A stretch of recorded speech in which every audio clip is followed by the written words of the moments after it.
All the facts on this episode are based on true events, but the names of the individuals involved have been changed to protect their identities.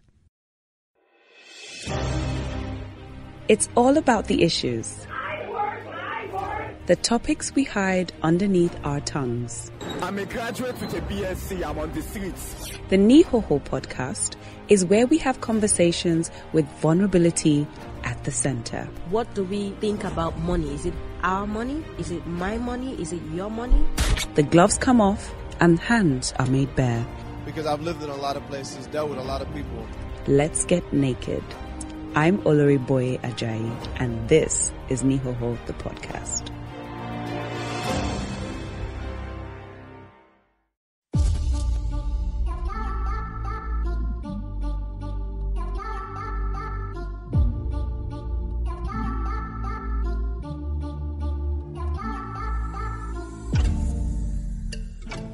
Hey guys, it's been a minute. Gosh, it's so good to be back.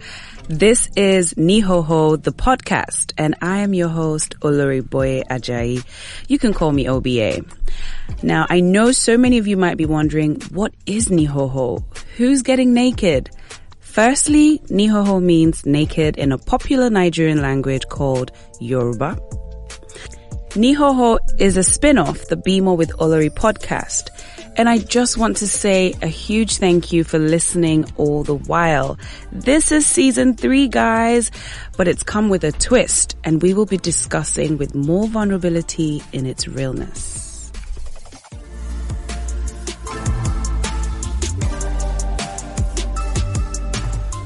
On this episode, we are taking a recap of the year 2020. Now, I have to say this, guys. I know as I said that, some people were like, can the year just go by already? But as we draw closer, I'm sure that many of you have started to think of, what did I really achieve in this year? What kind of year was it for me? And I know all those questions are in your mind. But we're going to be reflecting on the year in a way that is both real and hopefully you know how to sort of go in the next year, 2021, right?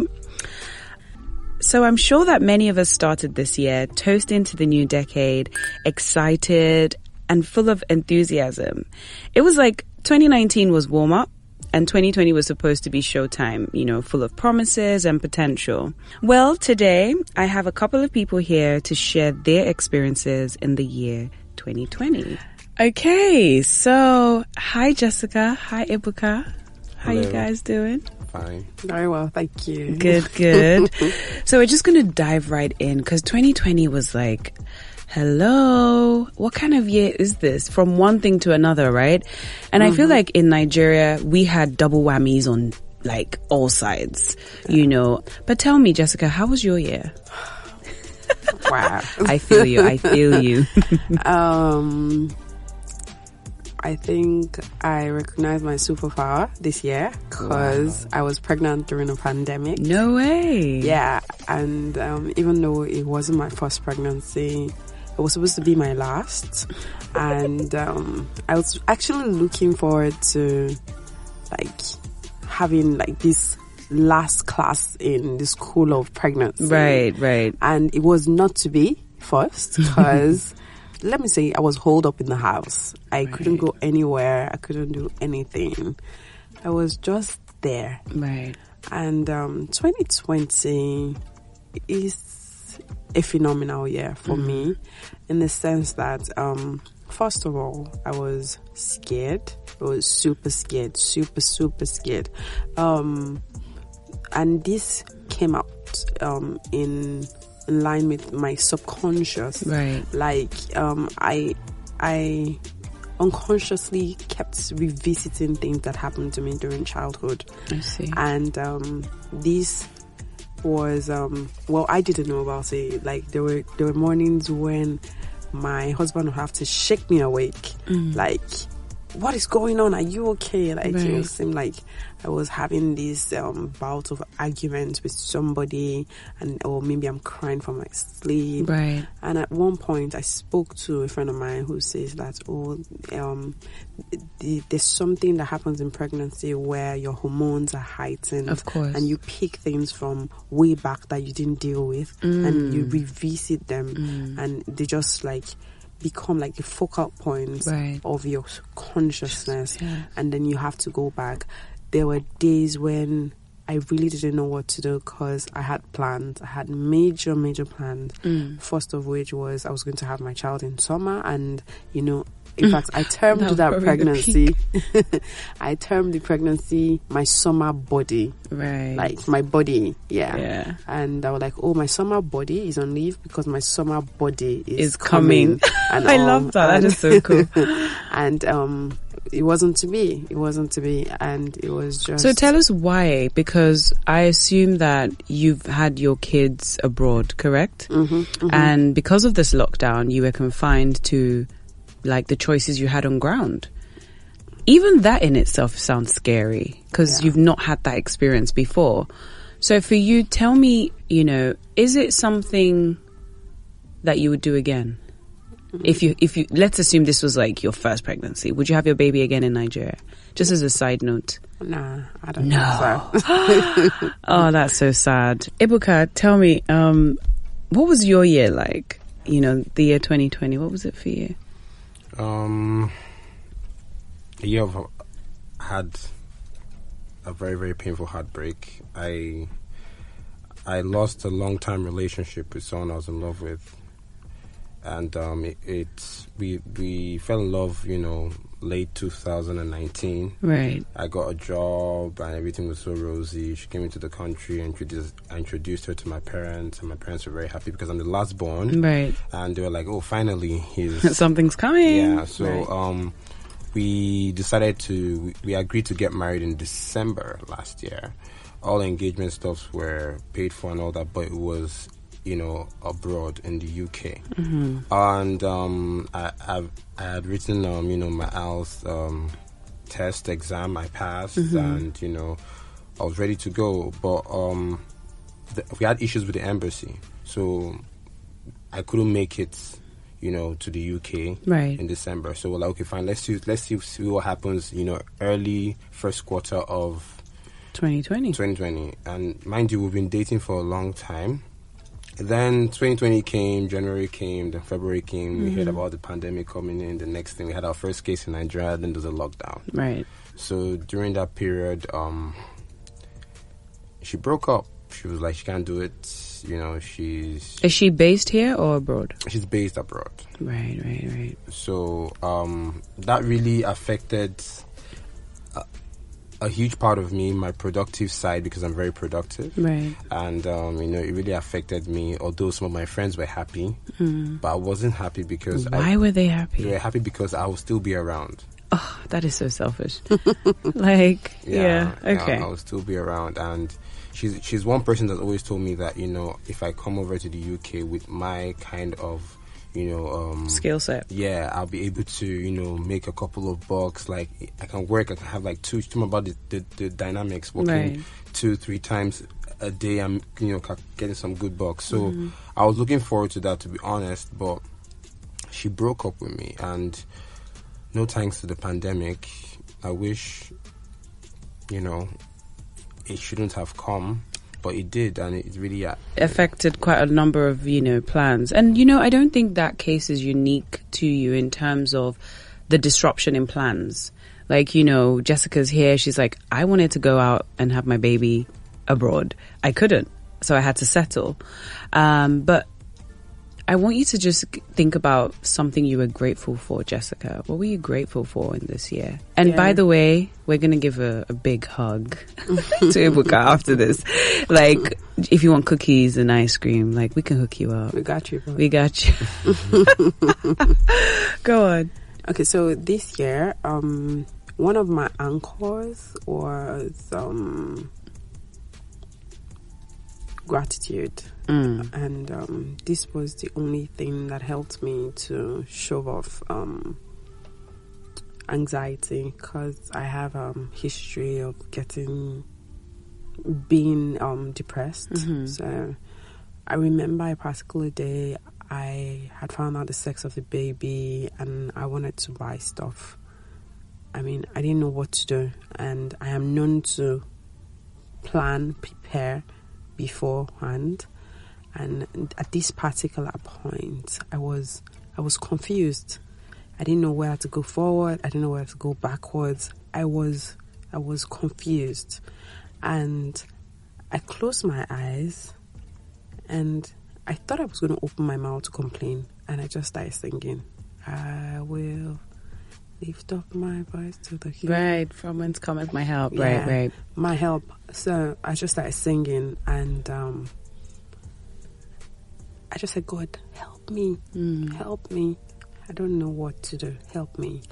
And in my particular case, I have my kids by elective CS, so I couldn't afford to play games Around with that. Yeah, so I'm grateful that a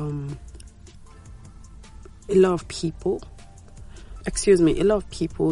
did not have happy stories to share.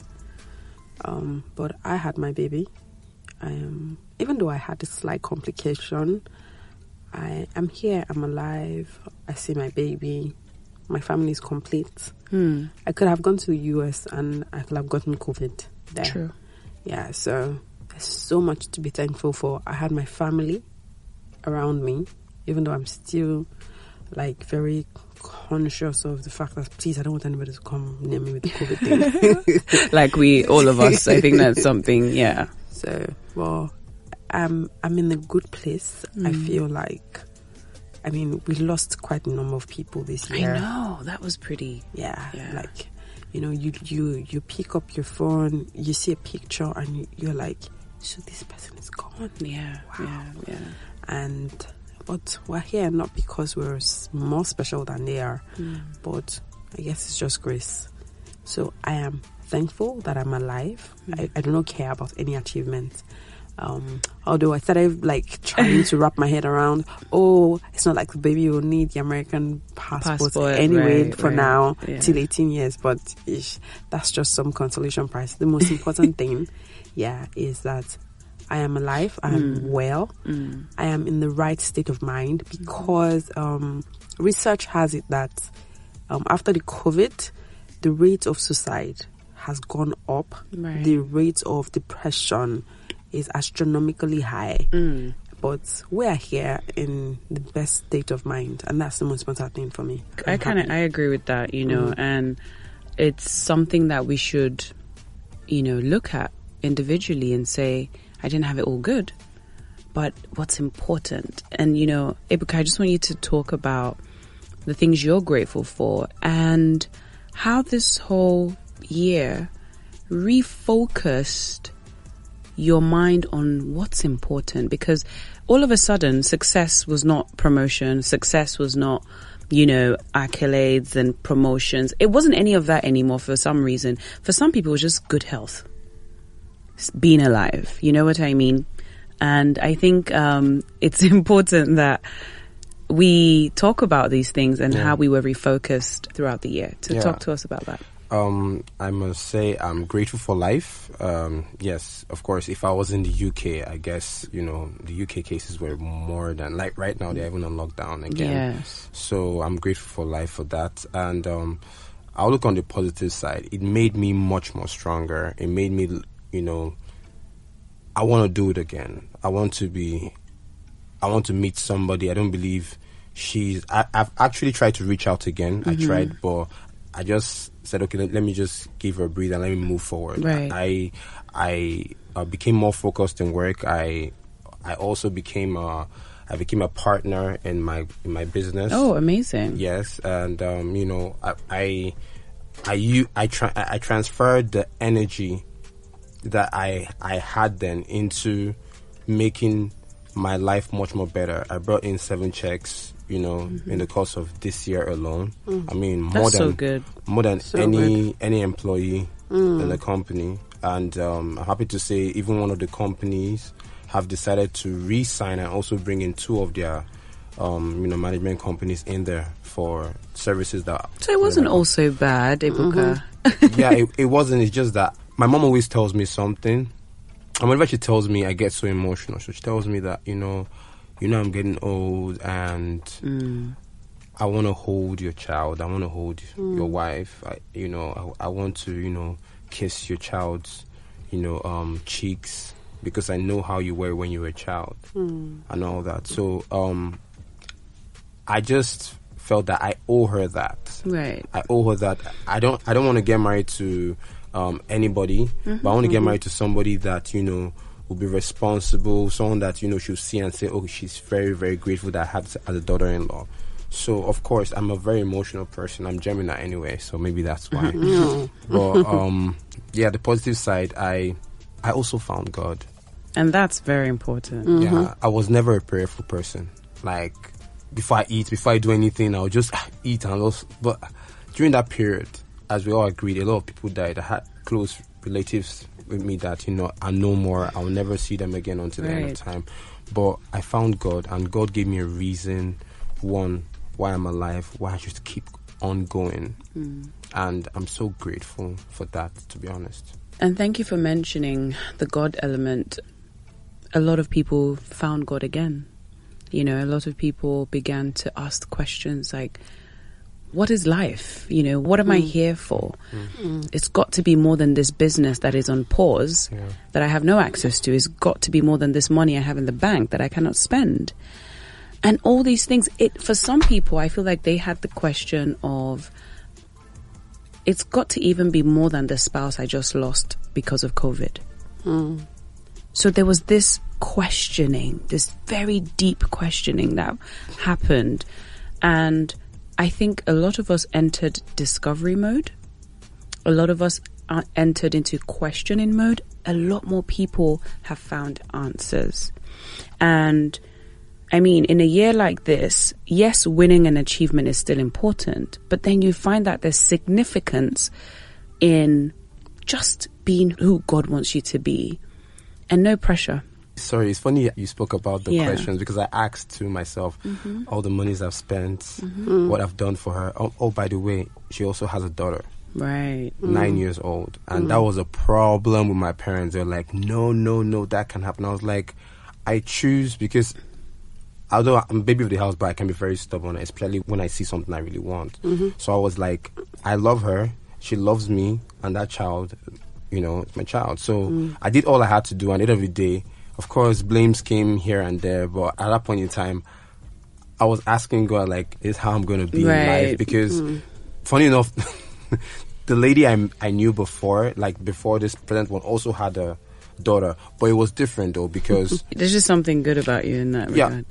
But it was different though, because I was with her when she was giving birth to this particular child, although I knew the child was in mine, and we kept it secret till this girl was 4 years old. But she now decided to not tell my mom the truth, because she wanted to be with someone else, so she wanted the relationship to go. That was how it was.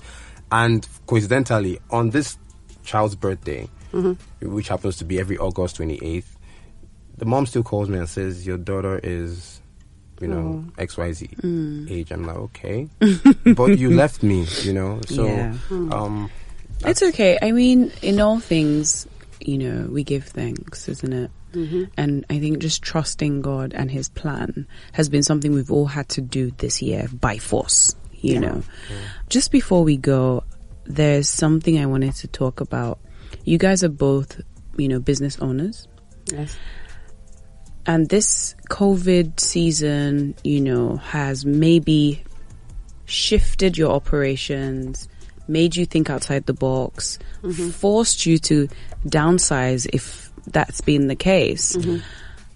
Tell me, Jessica, in, a few instances where you've had to really rethink and do business differently, what have you added to your business? What have you taken out of your business? For us, what do you do? Let's start with that so people can relate. I run an event design company. Okay. Yeah. So for us, we've had to do lots and lots of introspection. I personally believe that when things go wrong, before you kind of push on blame or look to some place it is important that you do like cross-examination, self-cross-examination, because you are the constant in whatever situation you find yourself.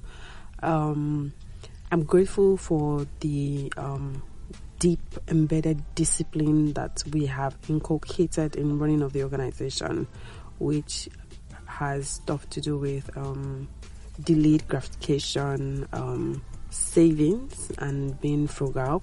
Because cash is king, right? Yeah, cash is king.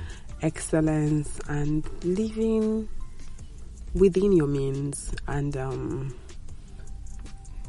like putting a stop to wastage. So during this time, we looked at all the people that were working. We had to do like quick appraisal: who is doing what, who is meeting the target, who is valuable and who isn't. Right. So we had to let go of the dead weight, because if we held on to the dead weight, we were all going to sink, and we couldn't afford that. So we let go of the dead weight. Then we re-strategized as a whole. During this time, it was important to constantly speak to the people, ensure that they were doing well, ensure that their minds were in the right place. Okay. Yes, we had people who, from fear of COVID, just quickly resigned. Oh, wow. Yeah, like they weren't sure of the future of the company, so they just left.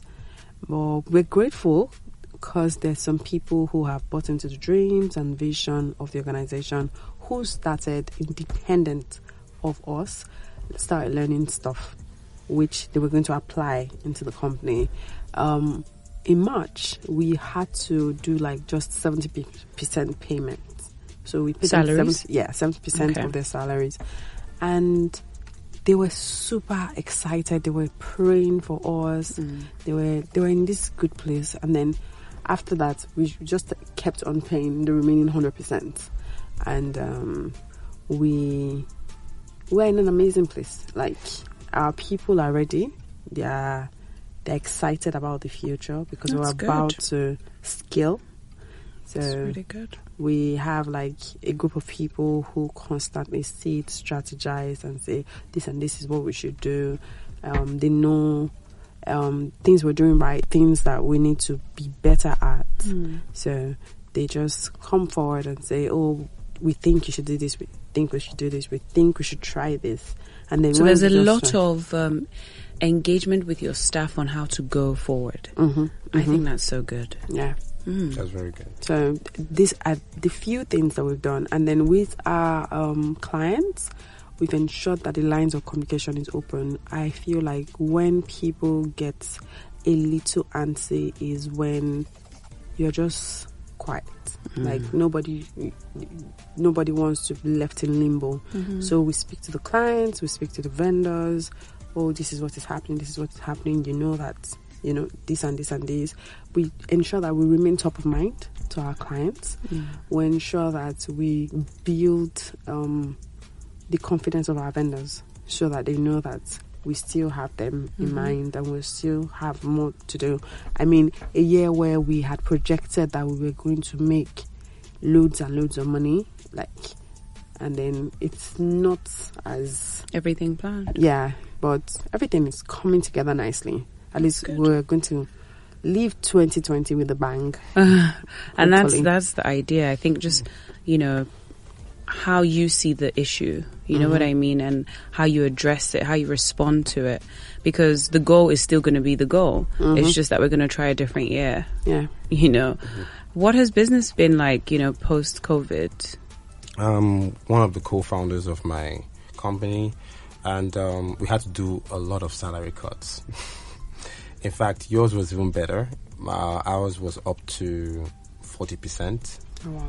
Yes, and we did that hoping for the first 3 months prior to when the Nigerian economy will open again. But unfortunately, it has been like that. Though we've increased it to 50% now, and we're hoping things will keep getting better. So, but what we did, how we had to adjust, we had to change our line of business. We had to prioritize a lot of things, because there's some businesses that you keep assuming that they'll come up. and when they don't come up, you now want to rely on the other ones. Okay, So, Ebuka, let me stop you there for a quick second. You didn't tell us what you do. So we're all like, what does he do? okay. So what I do, we run an online digital radio station. We are into business, politics, industry, tech, and our background modus operandi is podcasting. So we create podcastings for companies. So apart from you advertising, we're in that position to help you tell your story and how to tell your story, how to reach your target market. So with that, we also do business advisory. We also, get potential clients to work with. As I said, we had cloud clients that we're hoping that they would buy or come into digital age, because many people always ask, why are you guys digital? Why can't it be terrestrial? But they don't know that, being terrestrial limits you. Right. Being digital, it takes you broader. So, of course, the pandemic also made the digital landscape a lot more broader. A lot of brands, a lot of companies, really... They wanted to go global and do it through so, tech. we had an increase in our listenership. We had to, change our mode of selling our business. We had to make sure that we prioritize our podcast, enable people to understand what the podcasting is all about. So we have to now build a team, encourage our team, and make them understand that it's going to get better. What we're facing right now is a phase. It happened, I think it was in one time in Spanish flu. And this is something, and it won't happen again. I pray it doesn't happen again, but a scientist said, well, every 100 years, you have to prepare for, by God's grace, this will be the last. Our kids will not need to face what we did. We've dealt with this, by God's what we did. We've dealt with this, by God's grace, and it's gone. So that was how we bang. Well, kudos to you both. I think as business owners and business leaders, you've really taken this approach to keep the momentum going as much as you are able to, which I really must commend. On a final note, I would like both of you to just help our listeners who might be business owners. But in your case, Jessica, a new mom who's a business owner and she's a wife and she's just like holding on by God every day. What's your advice to her? You have to live in the moment. You have to live for now. You cannot afford to project or you can worry.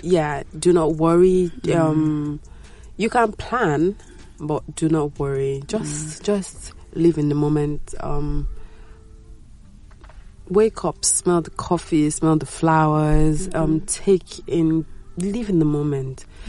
See your children be happy, your husband. Just have a good time. Right. Just have a good time. And there was something I found out after the baby arrived. I noticed that I started getting blue. Like I started having this funny, overwhelming feeling. I was having crying spells, and I was like, oh my goodness, not now. And I realized that all I ever needed to say is I can do all things through Christ who strengthens me. Right. And that was it. Like something would just come. Something. I always had help. Amazing. It's just as simple as that. Just ask for help. I once watched a great, renowned, now late man of God say that there is no one who has said, God help me, that has ever been denied of help. Right. So if you ask for help, you will get help. Right. So live in the moment, enjoy the moment. The past is the past, the future isn't here. What you have is now. So just bask in the moment, enjoy in the moment. Amazing. And I'm reminded, as you said that, of a scripture in the Bible that says, be anxious for nothing, but in everything, by prayer and supplication. But the beautiful part is with thanksgiving. Yeah. Let your request be made known to God. So if you need that help, let it be known to God. If you need a breakthrough in your business, let it be known to God, right? Yeah. And the peace of God, which surpasses all understanding, will guard your hearts and minds through Christ Jesus. And I just think that's just so amazing, because the thing about our hearts is that it can be troubled, and out of it flows the issues of life. So, I mean, I feel so tempted to ask you about how you get over the depression moments and the depression bouts. You know, so we're just going to go to Ebuka real quick. Tell us, you know, for that man out there who's just suffered, you know, a loss, a heartbreak, something that didn't go according to plan. It may not even be love. It might be a business idea. It might be him losing an investment, but it was a loss. What would you say to this guy looking forward to 2021? I was this close to depression. Right. I was really this close to depression. Like, life didn't mean anything to me. Then when I slept that night, when I made that statement, the voice told me, "You've just insulted my personality." And that was God talking. Like, I've given you life. I've given you clothing. I've given you, you know, everything. Like, it doesn't mean that if one happens, you can try again. And I had to apologize. Say, I'm sorry. Right. And I, you know, they say when you fall down, get up and dust yourself and just keep on going. So that's what I did. No condition is permanent. What makes you relevant is completing that race. Watch the Olympics. Even if Usain Bolt wins, the last person still reaches the finish line. Wow. You have to reach that finish line.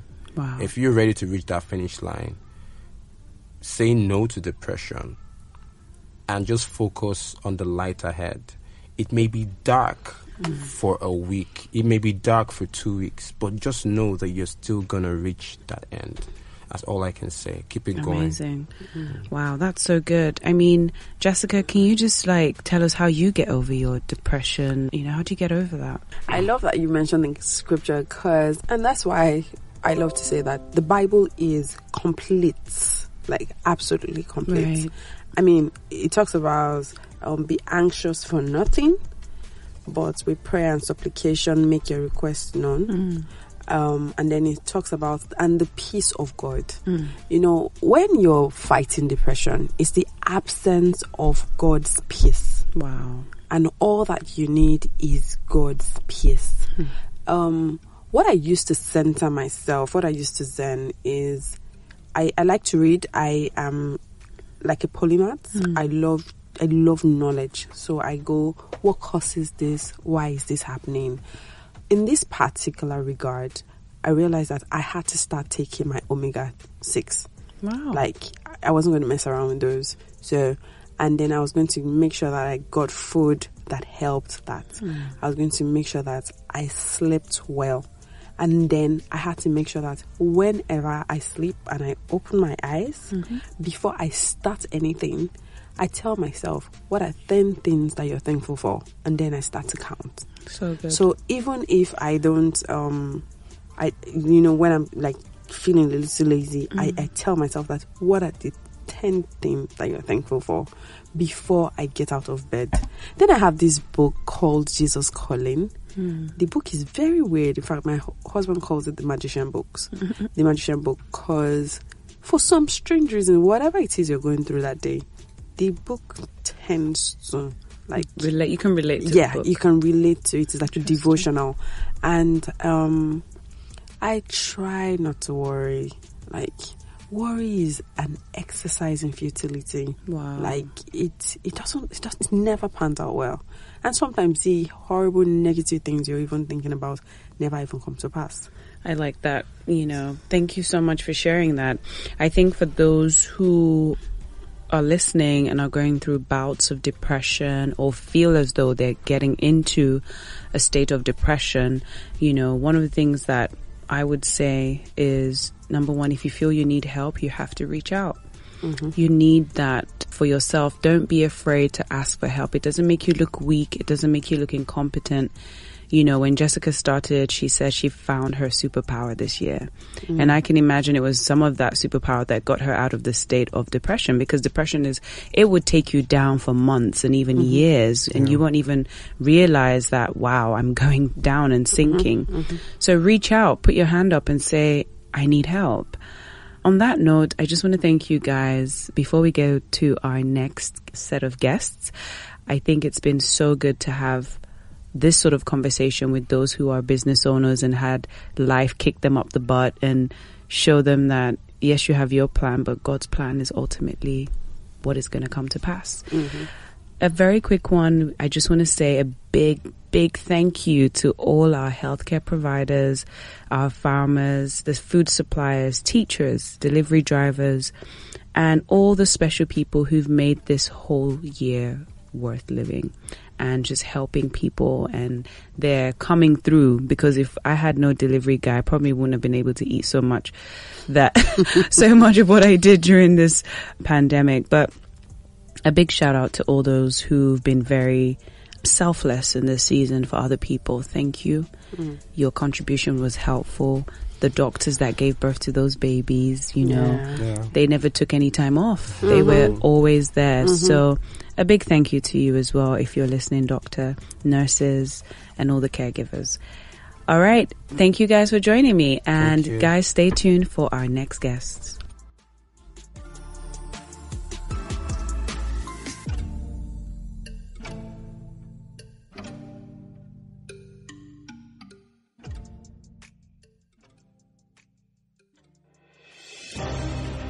You're listening to NIIHOHO with OBA.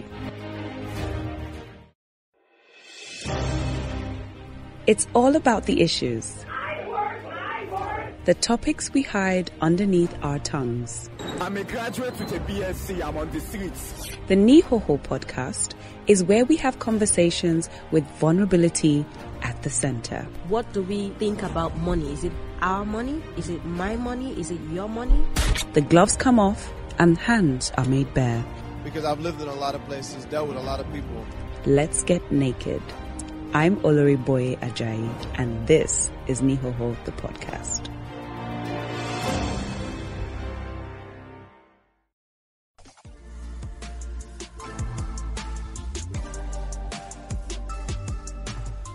On this episode, we are taking a recap of the year 2020.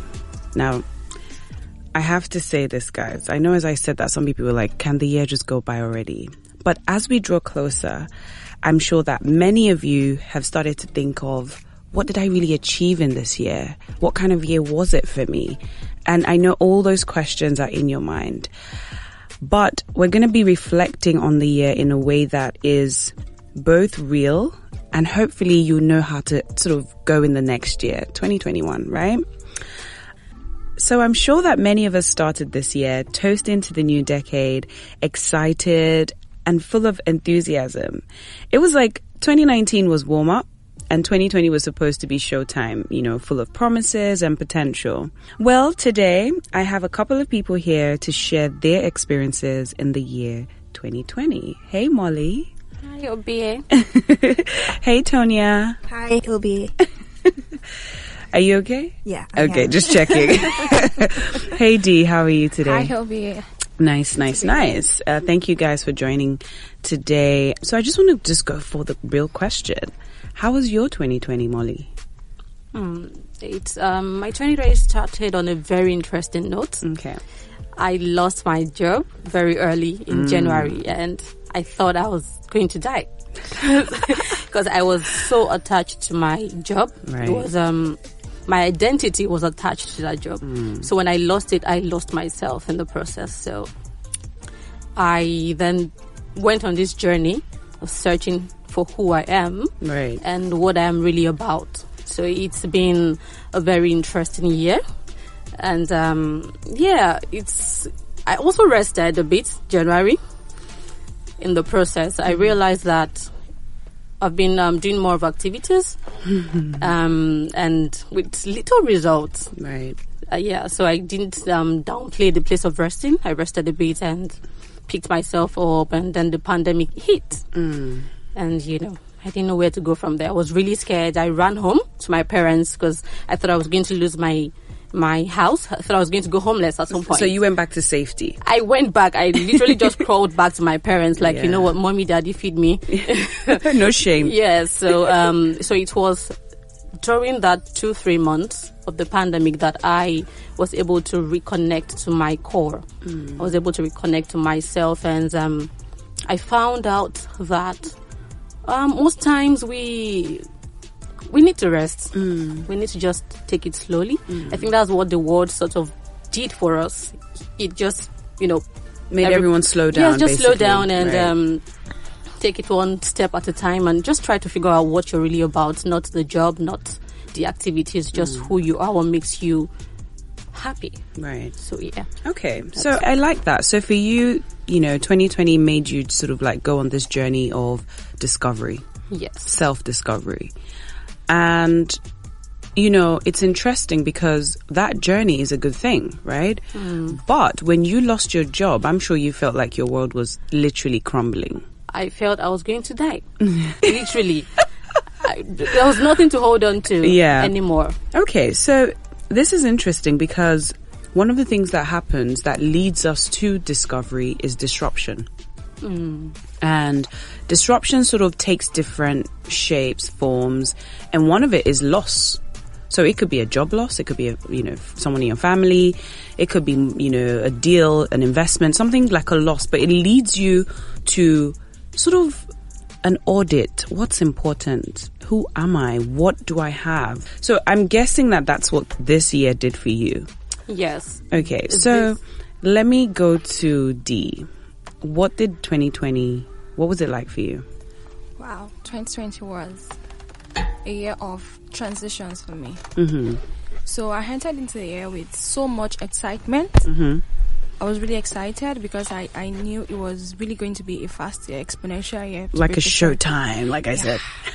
So I was really excited. Right. Because I had opened up myself to some self-awareness journey. Okay. And so I knew who I was becoming. I had an idea. So I had all planned out. I had a list of activities I was going to do, goals I was going to smash. One of them was getting a good job. I wrote the location, the pay, everything was settled. And so coming into the year, January was awesome. I was already feeling like, by February, March, I'm going to get the job. I was already sending my CVs out. Yeah. And so the pandemic hit. I went back home to my parents to take a break. Along the line, I just knew that something had to happen, but I didn't know how. And so, cut all of my long story short, I realized that the job I wanted, I don't need it anymore. Oh, wow. So I had to resign. So you're saying that, in a nutshell, the things you wrote down didn't seem so important anymore. They weren't important. So there was this sort of just realigning with like, what is important to me here? Yeah, and also I realized that my motives were wrong. Right. I just wanted to show off. Right. Not because I really wanted these things. I wanted to feel like, yes, I'm doing well with life. I wanted to prove to my friends and family, especially my father, that your baby girl is doing good. Right. But it was wrong. It was a wrong motive.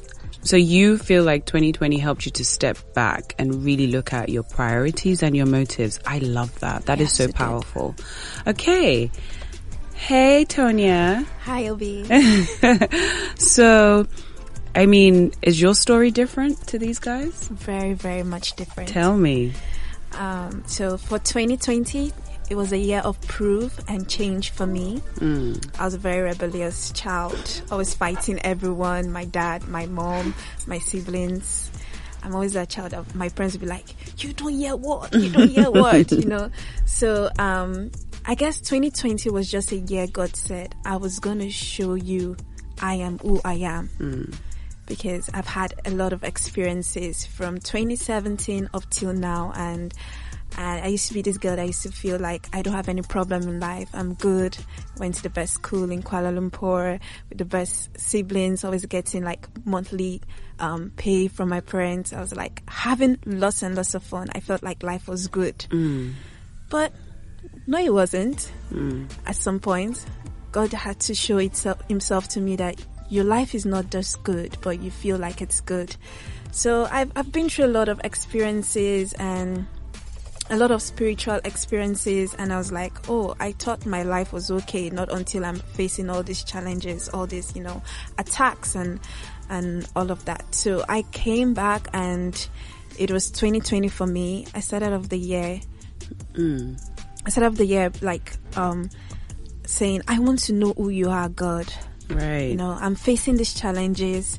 I kept on praying. January, February, I kept on, you know, trying to read the Bible, even though I wasn't good at it, even though I couldn't understand certain things. But a lot of people this year felt like 2020 was the year that got closer to God because of the pandemic. Right. But my own 2020 was a process. It started from years back, and 2020 was actually the year of showing me I am who I am. Right. So there was this fateful day on during the pandemic. I was just praying around 12:45 a.m. and I was like, God, please, there's a lot happening, not just myself alone, but with everyone around me. I want you to show yourself to me.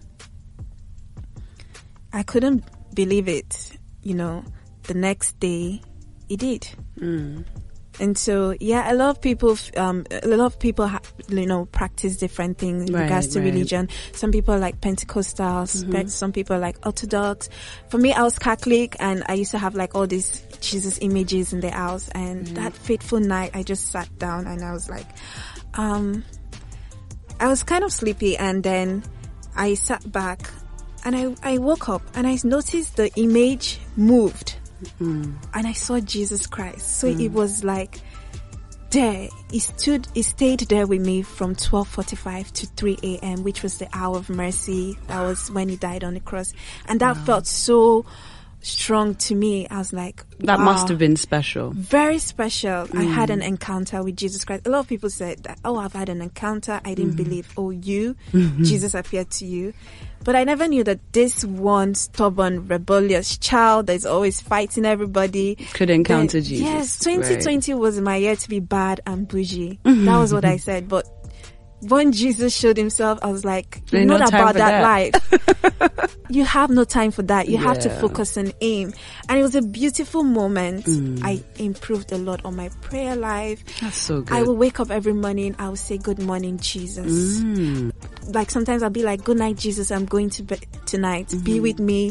You're my best friend. You've actually proven to me you're my best friend. You showed yourself. So it was just a beautiful year for me, regardless of the pandemic, and I feel like 2020 shouldn't stop. I share the same sentiments, and I must say that, you know, I don't necessarily agree that 2020 was a bad year. So I completely understand where you're coming from, and I know, you know, in conversation with Molly, we've kind of talked about how you went from, you know, no job and running to your parents back to your core and saying, who am I? What can I do? And almost being forced into that excavation but yet discovery process. Tell us what happened after you discovered who Molly is. It was beautiful. Very. No, so Molly, don't sugarcoat this, because I know those days when you would text me and say, oh BA, oh my god, I think I'm gonna panic. Oh my god, I don't know what to do. So let's not make it look like the discovery process is cute. It is not cute. It is so tough. Yes, it is. Right. So let's go through the dirty parts and then we'll come to, it was beautiful. Okay. So I think with what she said, I can relate with her completely, because at the beginning of the year, God told me, He said, it's your season of incubation. And when I researched on that, it's not easy to incubate. When you put the egg in the incubator, there is always heat. Wow. So it's always hot in there, and the temperature has to go up and up and up and up until that egg becomes a chick. Wow. So that was my journey from January till September. Wow. It was, yes, I was a full 9 months. A full 9 months, like a pregnant woman. That's so cool. So it was until September, October that I started birthing. So good. So the 9 months were crazy months, very crazy for me, because every day I wake up and I had to trust God for everything. And that's a very tough place. Yes. You know. I had to trust Him for everything, for the next meal, for my rent, for my sanity, because I was moving.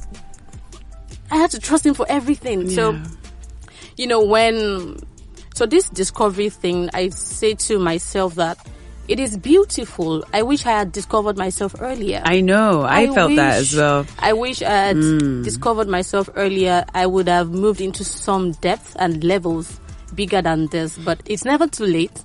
Well, I don't know. As a coach, I'm not sure I agree with that. It's never too late. I don't know about that, but that's another conversation. So Molly, I mean, I know you joined the 1% Club, because I had a very interesting season where all the people who were sending me messages in like March, April started saying to me, Olori, I'm so confused. I feel like I'm going through a phase. I don't know what to do. And I'd say to them, I'm not even trying to sell the program, but I know what the program does.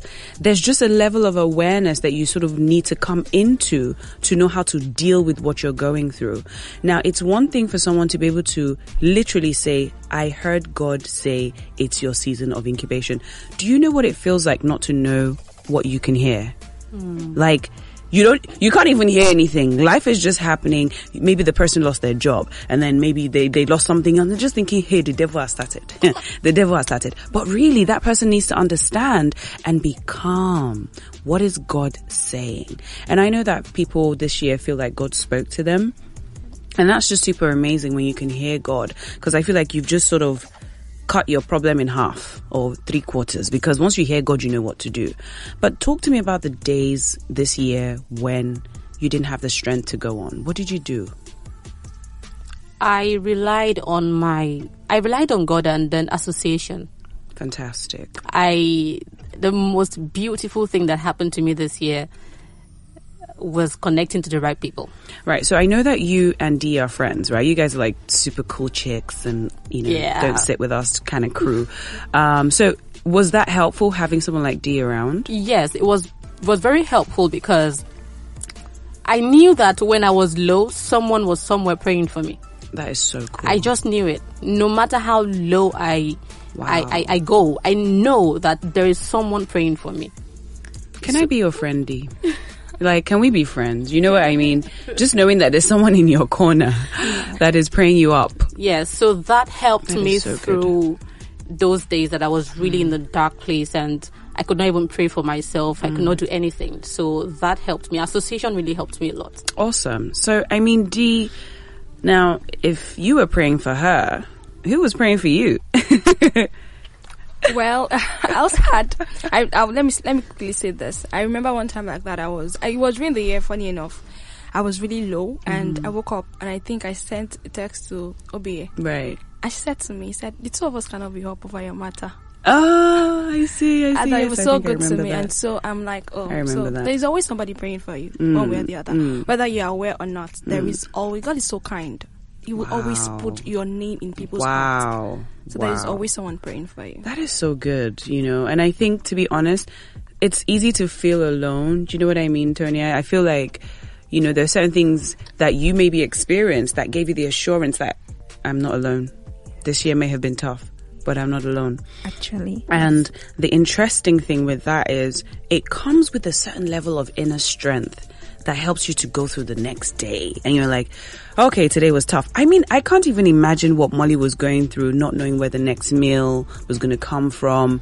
It must have been scary, And then pandemic and this. Then let's talk about Nigeria's protest, guys. Yes. The NIIHOHO protest. Like, I wish you guys could see their faces in studio. They all had this, listen, you don't even want to know.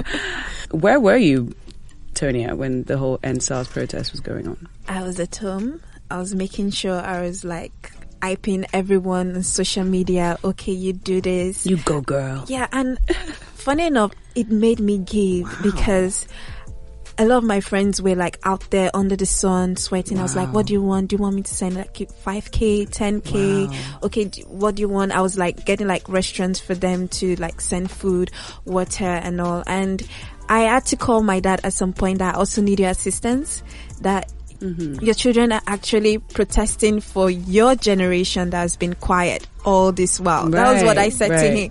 And my father was like, yes, my daughter, I understand, but blessed are the hopeless. We're opening you guys, so keep moving. Keep it moving. So it was really interesting, and I'm kind of digitally savvy, and so I was just making good use of that digital prowess. Because I was seeing a lot of engagement from all over the world. People were supporting celebrities. I found myself like, okay, I can stand up one day and tell an older person that, look here, we're looking up to you, and if you're not doing it right, I think we might as well just teach you how to do it right for us. So that was like no disrespect, but yes, we got disrespect. this. Yes. Yeah, I feel you. And I think to a large extent, we are doing what the generation ahead couldn't dare to do. Yes. And, I'm just praying that we see it right through to the end. Yeah. With the protest, do you guys think it's the right way to go? Molly, what's your take on it? What were you doing, in your bid? I have a completely different perspective. Let's hear it. Go for it. So the protest started before it started. For me, it started way in January, December 2019.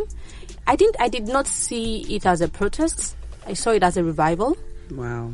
And so when it started, I began to inquire. I began to ask God what's happening, because he had promised us that this year a revival would break out. Right. And we didn't know the form or shape that it would take. And so when the protest started, he said to me that this is the revival and take your place. Amazing. So I didn't go outside to protest. Streets, My sisters were there. I supported, but I was in my room. Right. Praying day and night. So that was my protest. Were you praying, Tonya? Yes. Be honest. I was actually praying. Okay. Were you now? No. So let me be more specific. Now, this wasn't a case of, oh God, I'm saying, were you keeping times, like watches? Is that what you mean? Like, what were you doing? Yeah. Yes. I was. I at some point I prayed 24 hours. Amazing. I could not sleep. It was like, something is happening. I could not sleep. Right. I could not sleep. So I prayed at some point 24 hours. At some point I'll call my friends and let's do this together. I remember the day, that very fateful day that, the shooting massacre happened. Yeah. I remember wailing and praying. Wow. I was wailing and I was praying. Wow. So, okay, let me just say this so that, those listening can have more perspective. How old are you? I'm 28. Tonya? I'm 26. 26. Okay. So they are not in their 40s. They are not old women. They are young people who are putting the prayer, they're putting in the money, they're putting in the support just to have a nation that actually works. So Dee, I want to ask you a question, because I know you behind the scenes, and I feel like your transition this year has been from one thing into another. Where are you now? This is really funny, so good and so overwhelming. So at 26, I'm a mother. I love it. And you're like, oh, mother, how? Yeah, I'm a mother to 2 beautiful kids. Not my own, actually, but I didn't see it coming. It just happened in like a week. I just got the information in a week. This is going to happen to you. And in my mind, I'm like, no way. This wasn't what I bargained for. No. And you know the amazing part? The amazing part is even when you're trying to say no and you just get a confirmation from the Bible. Right. Smiling at your face and you're like, oh, God. And it's God saying, I want you here. Yes. Yeah. I want you here. Yeah. And so entering into it was tough. No experience. I don't know what it feels like to be mushy, stop crying, do this. But it's been tough, but awesome journey. I'm still learning a lot. Right. I'm still learning a lot. Where is your mental state at the moment? Because I can imagine being a single young lady and then having to move into, having 2 kids. How old are they? 6 and 3. Oh my goodness. What is that doing to your mental state at the moment? Like on those very, very horrible days? I'm like crying. I feel like you could cry now. She's probably like, you don't want to know what it's like having kids that are not mine. And I totally get that. So what support are you thinking of getting? Because I think there's also a mental shift from single to motherhood, let alone, you know, when you're married, you still have a bit of that, you know, that gap there that's filled. But when you go straight from single to mother, it's like a whole different conversation. And I'm just like asking you, you know, what support do you think you want to go for, like, to keep you sane? All right, so what I do most times is I talk to my mom. Okay, that's good. I call my mom. Mom, how do you do this? Right. What did you do when we're like this? What do you say to them? How do you cope with them? And there was a particular one that really happened last night. And this baby was already asleep. And she just woke up and said she can't sleep. Oh, wow. In my mind, I'm like, what am I going to do? And she was like, please let me touch you. Let me hug you. Wow.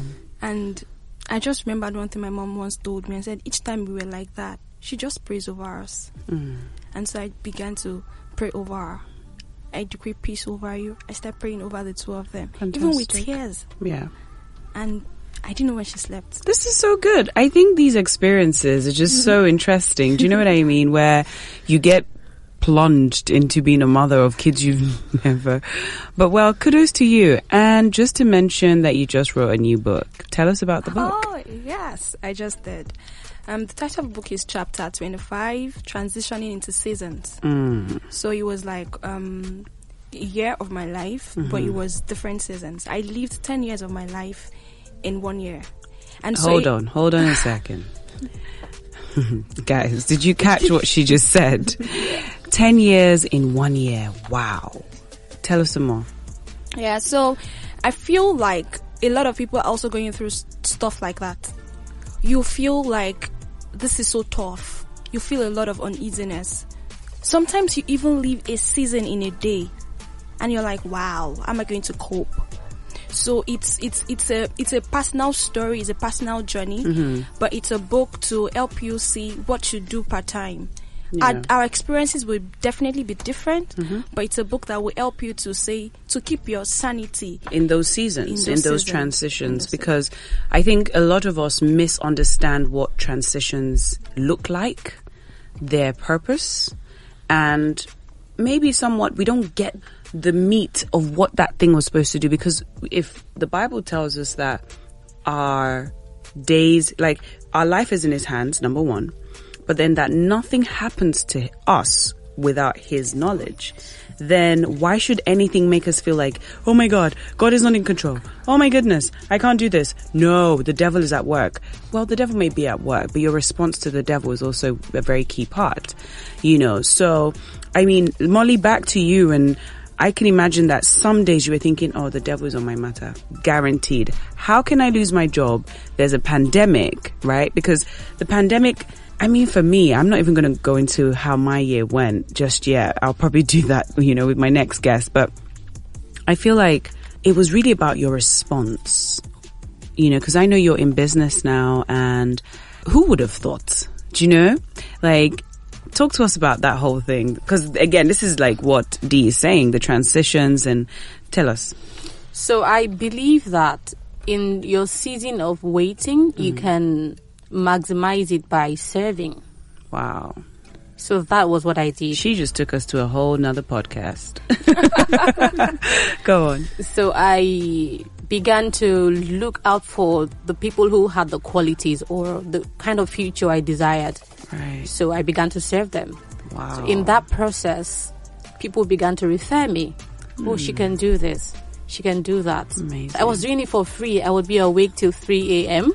Talking to people in the US, wow. My friends, just doing their branding for them, just putting one or two things together, ensuring that their photo shoot is going well. And someone would just be like, who is this person? She's in Nigeria, she's awake by this time. So it was from that point that people began to refer me. And all from serving. Yes, all from serving. Now, Molly, this is what I think, you know, people need to understand, because that serving or that service period, which is in brackets honoring people,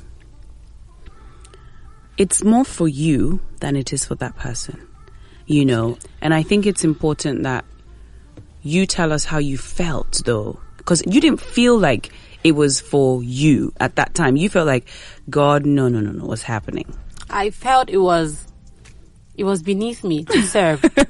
Truth be told, I felt it was beneath me to serve because I'd never served all my life. And I had to look back in retrospect. I realized that even my parents, I'd never served them. Wow. So when it says to me, and this goes back to God, God knows what is best for you. Right. And he knows how to bend you to actually bring the best out of you. Wow. So he told me, serve people. That is your breakthrough.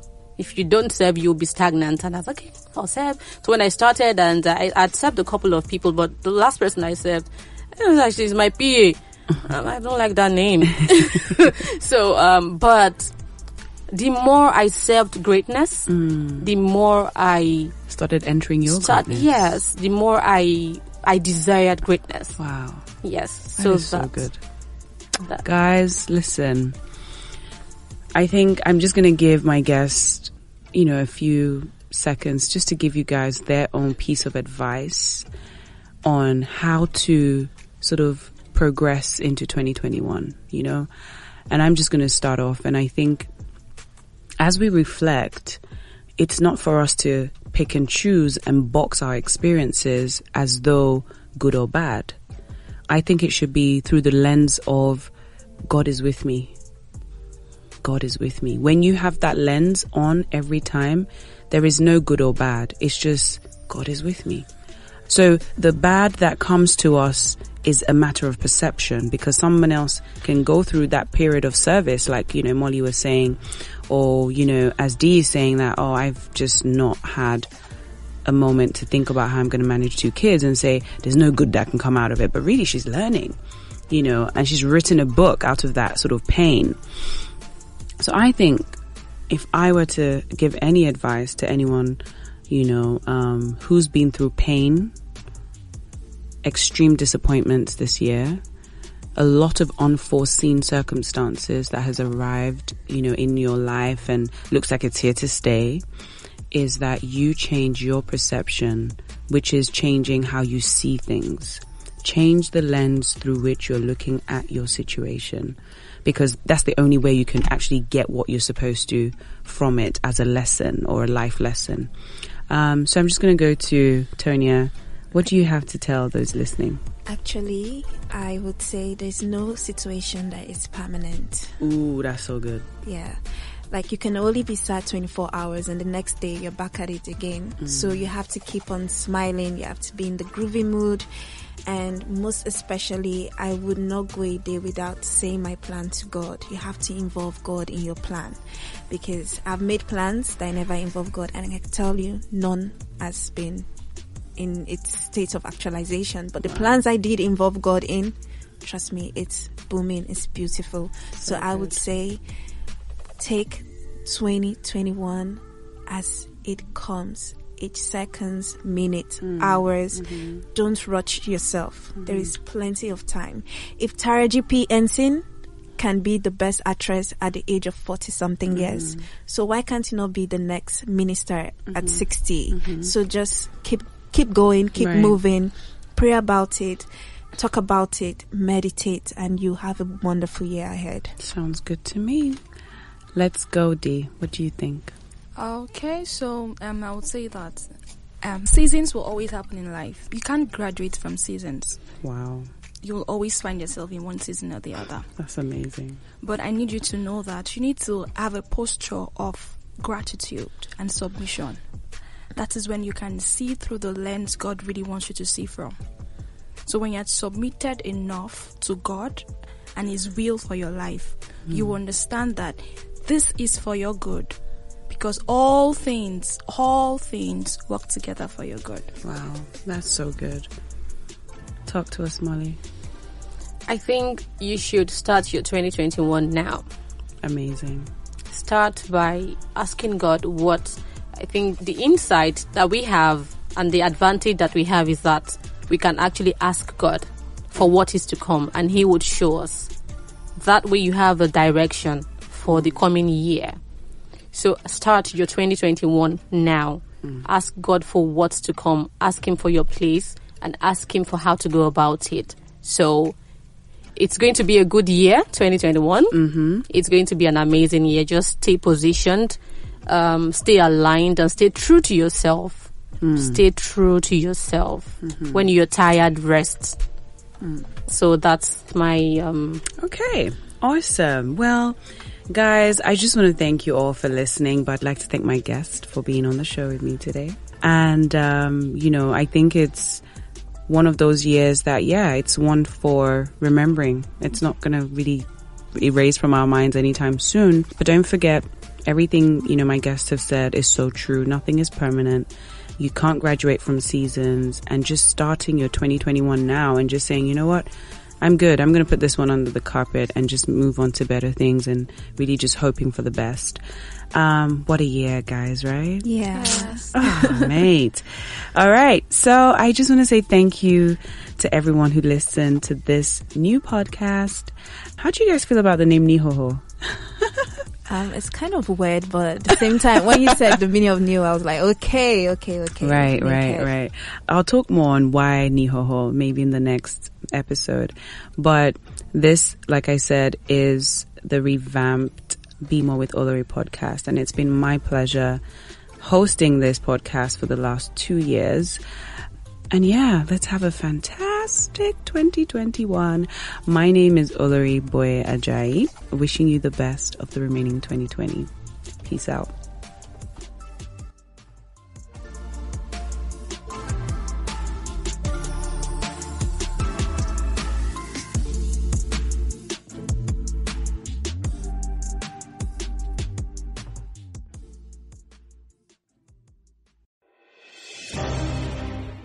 It's all about the issues. The topics we hide underneath our tongues. I'm a graduate with a BSc. I'm on the streets. The NIIHOHO podcast is where we have conversations with vulnerability at the center. What do we think about money? Is it our money? Is it my money? Is it your money? The gloves come off and hands are made bare. Because I've lived in a lot of places, dealt with a lot of people. Let's get naked.